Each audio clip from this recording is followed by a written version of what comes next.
Hello and welcome back to my office. My name is Amber Neal. I'm the special education teacher at Fairview Elementary in Texarkana, Arkansas, and I'm here with you to discuss an informal assessment that I completed with Kason Williams. So first, I just want to say that, just for the record, that he is a 5-year-old, almost 6, on March 6th, kindergartner. He is currently served under the handicapping condition of intellectual disability. He receives the related services of physical therapy, speech therapy, and occupational therapy. He actually, though, was performing so well in his self-contained class that the IEP team met to determine whether he could spend the majority of his day in the general education classroom. So he's actually been doing that on a trial basis for the last few weeks and has been knocking it out of the park. So anyway, we have a plan to meet in the next few weeks to finalize that change in placement. Anyway, so that's super exciting.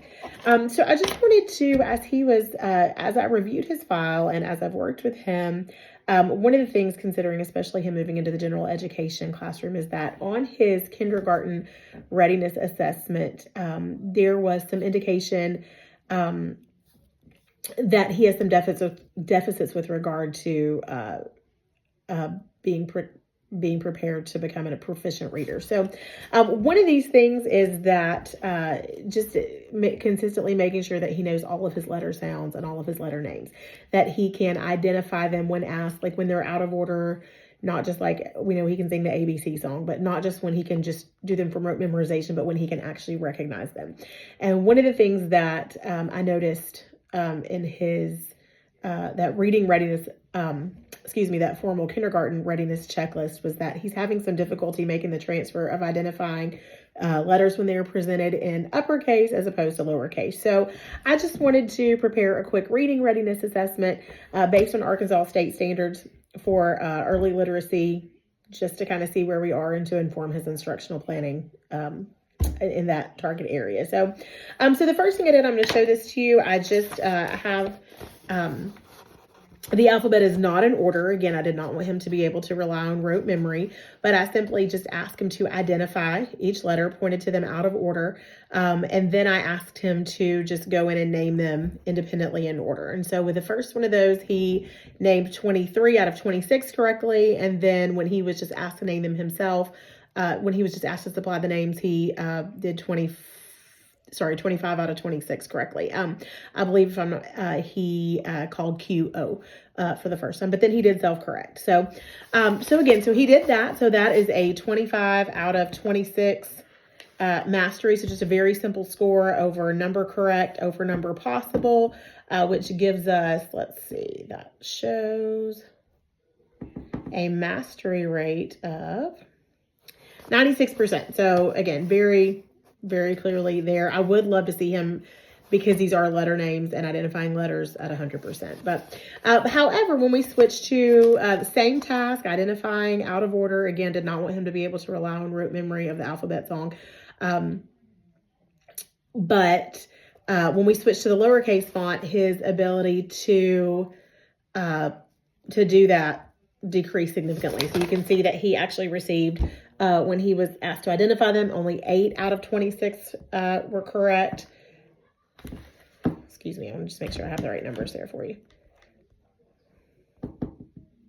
Which is showing a mastery rate of only like 31%. So there's some work to do there in transferring and generalizing those skills from uppercase identification to lowercase.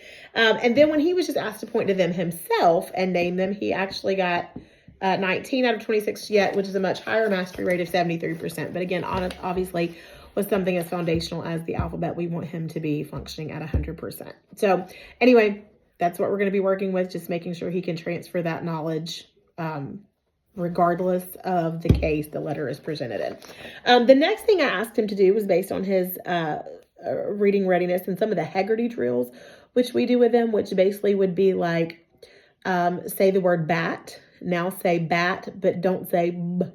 And the correct response would be at. So it focuses on having them delete, or that would be an example of deleting an initial phoneme. So one of the things that they that I also would like him to learn to do with proficiency would be to substitute a phoneme. So I could say bat, now say bat, but instead of b, say k. So it would be cat. So we want him to be able to manipulate those phonemes to change those, substitute, delete, etc. So for example, on this next step, I had him, I gave a list of CVC words, which are just consonant, vowel, consonant words. So very simple, follow the rules, and asked him to give me the initial sound, the medial sound, the sound in the middle, and the final sound of each phoneme. He did that correctly for box, saying b, ah.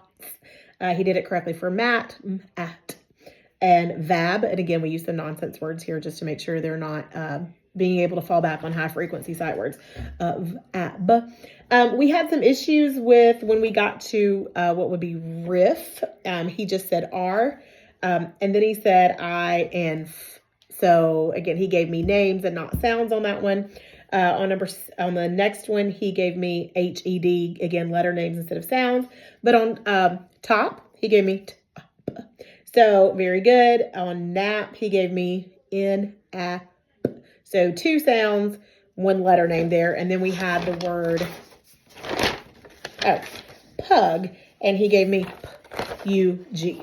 So again, got some work to do there on the phonemes, manipulating the sounds, identifying the sounds correctly, again, regardless of case. But overall, so we've given that. He, like I said, there were, let's see. But again, overall, so for each of this, so he could have 3 possible points correct here. So 3 out of 3, 3 out of 3, 3 out of 3, 2 out of 3, 0 out of 3, 3 out of 3, and 2 out of 3 again. So only on the one did he show a 0% mastery, and that would have been head, but like he, most of them at least were 60% mastery. And again, quite a few were 100%. So again, pleased there, but still some work to do. So the changes I would make in the assessment is that I would have spent a little more time in conversation with him, just because some of it was like just to learn his little language that he uses and to be more familiar with the sounds that he does substitute.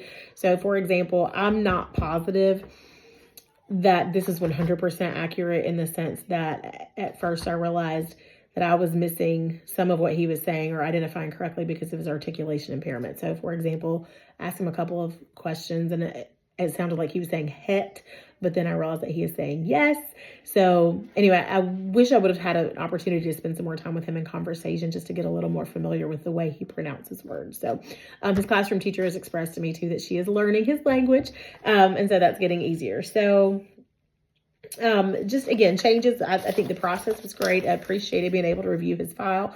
Thank you for the opportunity to work with him. Again, he is just absolutely a joy and a delight. And I do believe that the assessment results that I found correlate with the deficits shown in his comprehensive evaluation.